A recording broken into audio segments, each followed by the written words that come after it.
Hello, and welcome to this behind the scenes video, which I am doing in celebration of my channel reaching 200 subscribers. This video was originally going to be a 100 subscriber special, but since I just am now getting around to doing this, I decided to wait a bit longer and just make this a 200 sub special.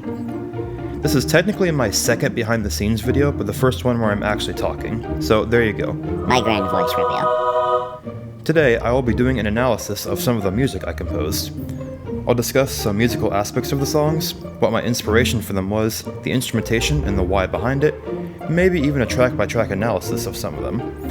Now, I will give a bit of a disclaimer that though I will try and restrain myself, my commentary will likely get a little bit nerdy, so please keep in mind that anyone who doesn't have at least a basic knowledge of music will likely get confused and or be bored by this. If you fall within that category, feel free to leave. I already have the view at this point, so your work here is done. For the rest of you, and those who might get confused but will continue anyway, let's get started.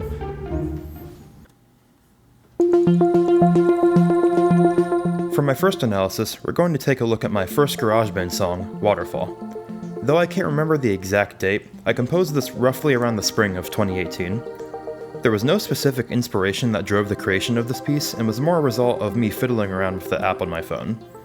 The song has a very basic structure, making use of just 3 stock synthesizer sounds from GarageBand, and relying purely on interesting chord progressions to keep the song moving.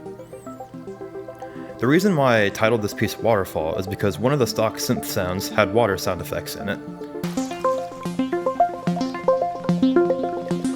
So I figured a water-based title would be fitting. Plus, like an actual waterfall, it's relaxing.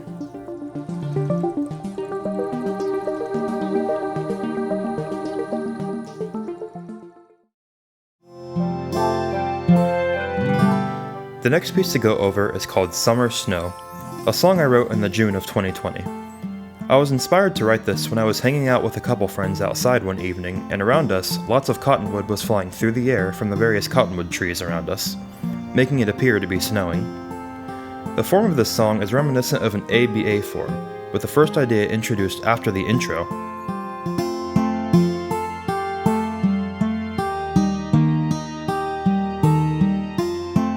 a middle section,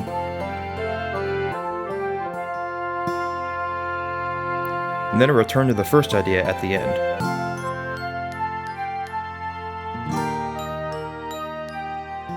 The instrumentation includes a string orchestra, flute, clarinet, oboe, bassoon, acoustic guitar, and some percussion.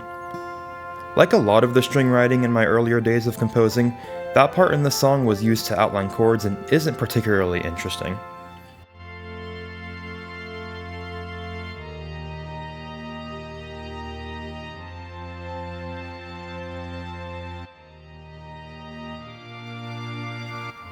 All the other instruments play the melody with a lot of trade-off and call and response.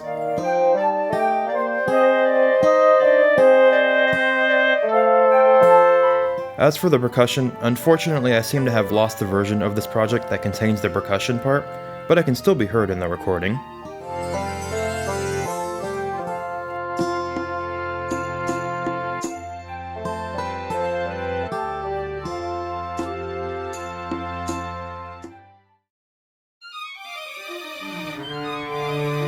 For this next song, we jump to a more recent time. This one is Paldean Standoff, a battle theme composed for a full orchestra plus acoustic guitar in a series of Pokemon Scarlet and Violet concept tracks. This was written in the October of last year and unfortunately couldn't be completed until after the release of the game. The reason why is because the guitar part was live recorded. This was due to the fact that there are no available sounds on Logic Pro that contain a guitar tremolo or rapid strumming sound, which was required for this. Luckily, one of the people in the music department at my school, shout out to Casey Jurig, was a guitar performance major and he agreed to help me out. This is a little bit of what the recorded part sounds like.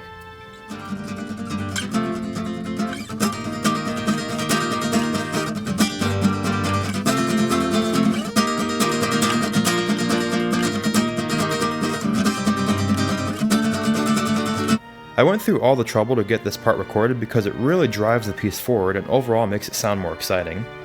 This is what it sounds like without it.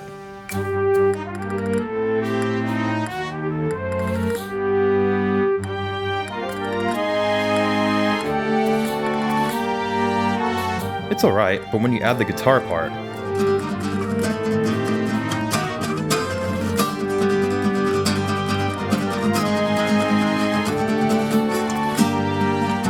Sounds a lot better, right?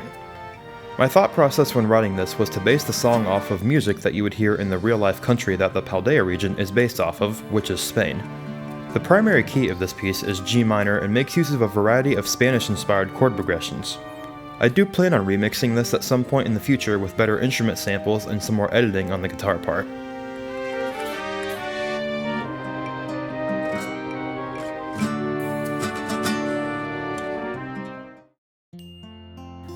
The next analysis is going to be more of a comparison between the two Pikmin 4 title theme ideas I composed.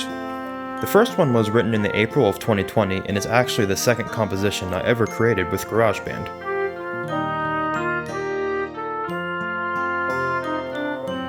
My second one was composed in the December of last year with Logic Pro and some very high quality instrument sounds.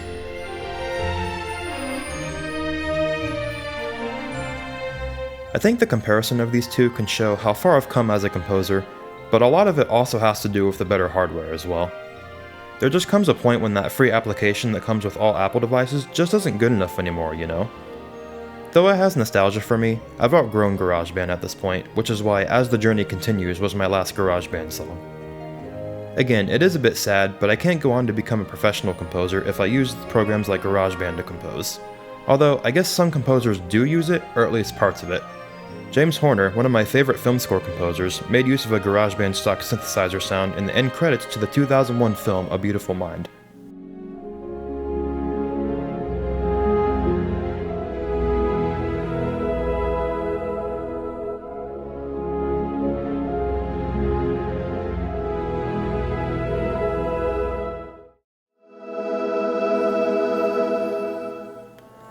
As another example, I know for a fact that the music in the children's show Blippi is created with GarageBand.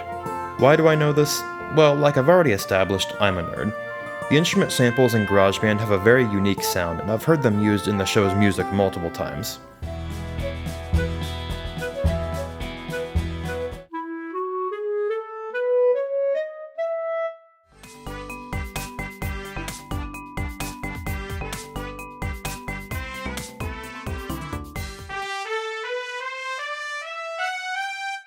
With us?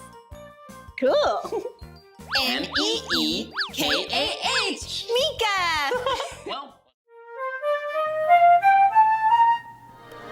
But the more important question, why have I watched Blippi?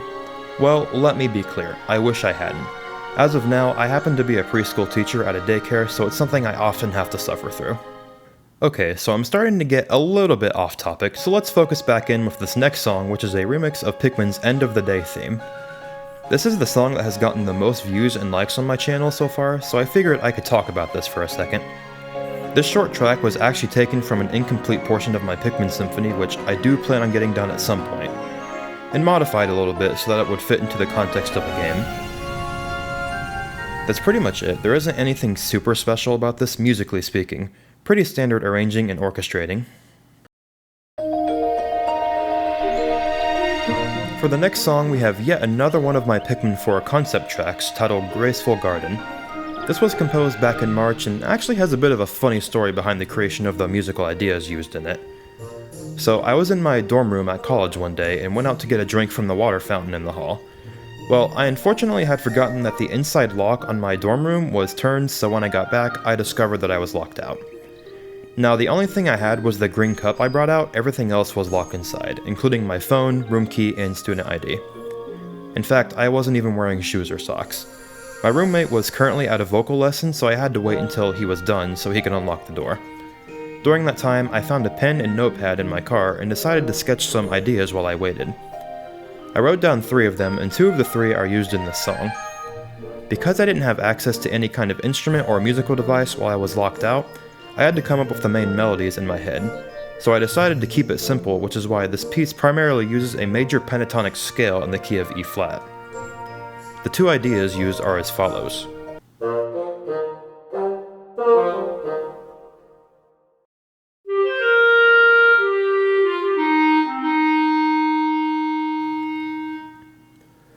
The song also features some stock nature sounds in the background, which I thought would be fitting for a garden area.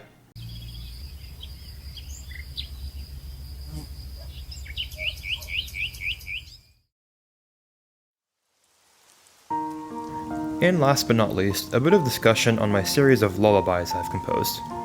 I was inspired to start writing sleep music for children back in March when I did some volunteer work at a daycare over spring break and found out that music is put on during the kids' nap time. Back then, the tracks used were piano and rain sounds, so I was inspired to compose a couple of those that could be used in the classroom.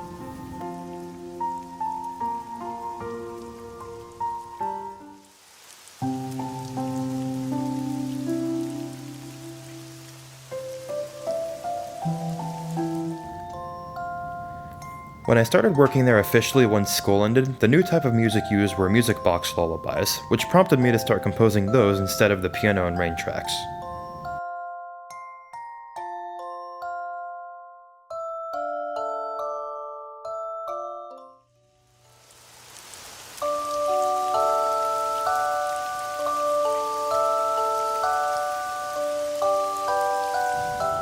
One thing I noticed is that my music box lullabies were very well received and both got a lot of views and got me lots of new subscribers as well. Here's the thing though, if there's anyone watching this far and subscribed because of my lullaby tracks, there's something you need to understand. On this channel, I compose various different types of music, and as it says in my description, you will hear many different musical colors on this channel. That being said, I do not compose in just one particular style or genre of music, so just be aware of that. In fact, the type of music on this channel is so vast that you'll hear things like this,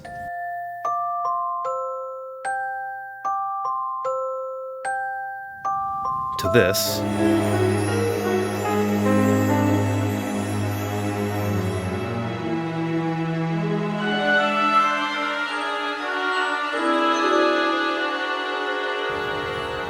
and even stuff like this.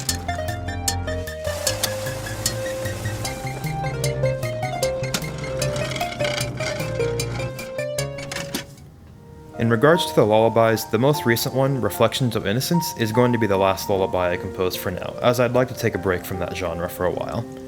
So, whether you stay subscribed or leave is up to you, but I just thought I would give that disclaimer before I wrap this video up. And that will do it for today. Thank you for watching, and an even bigger thank you for helping my channel grow. Talk to you guys later.